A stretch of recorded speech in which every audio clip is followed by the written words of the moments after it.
Setelah 7 tahun beroperasi sebagai pasaraya, kini pada tahun 2025 dengan berkeluasan 114,000 kaki persegi, bermulalah perjalanan ST Rosyam Mall di Jalan Kebun Kelang.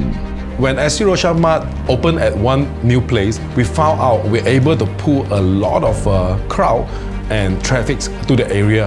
A lot of people also want ST Rosyam Mart to be there. Pusat beli belah pertama kami menawarkan lebih daripada sekadar pengalaman membeli belah dengan slogan destinasi untuk semua, apa pun ada, menjanjikan sesuatu yang istimewa bagi setiap pengunjung, tidak kira usia, minat dan gaya hidup anda.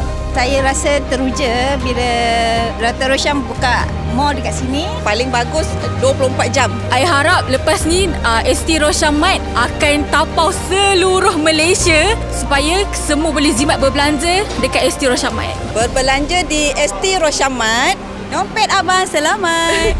Lebih menarik, terdapat lebih 30 premis terkenal yang menawarkan pelbagai pilihan daripada fashion, makanan, teknologi serta sukan pickleball yang semakin popular di seluruh dunia.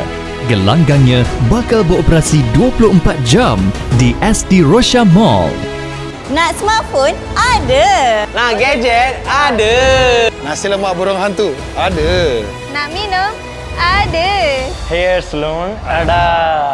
ST Rosyam Mall di Jalan Kebun Kelang.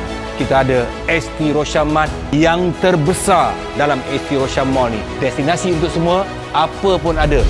Kami turut mengambil kira keperluan pengunjung dengan menyediakan kemudahan seperti 22 perkhidmatan percuma, parkir kenderaan yang luas, surau yang selesa untuk beribadah dan inovasi terbaru kami, perkhidmatan pandu lalu pengambilan barang pesanan yang membolehkan anda menikmati pengalaman membeli belah yang lebih mudah dan cepat tanpa perlu turun dari kenderaan.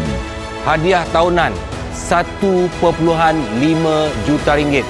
Ada kereta X70 Proton, ada gold bar, ada percutian, ada barangan elektrik. Terima kasih kerana sokong ST Rosyam Mart dan aku mengajak semua orang untuk berbelanja di ST Rosyam Mart kerana berbelanja di ST Rosyam Mart, dompet abang selamat.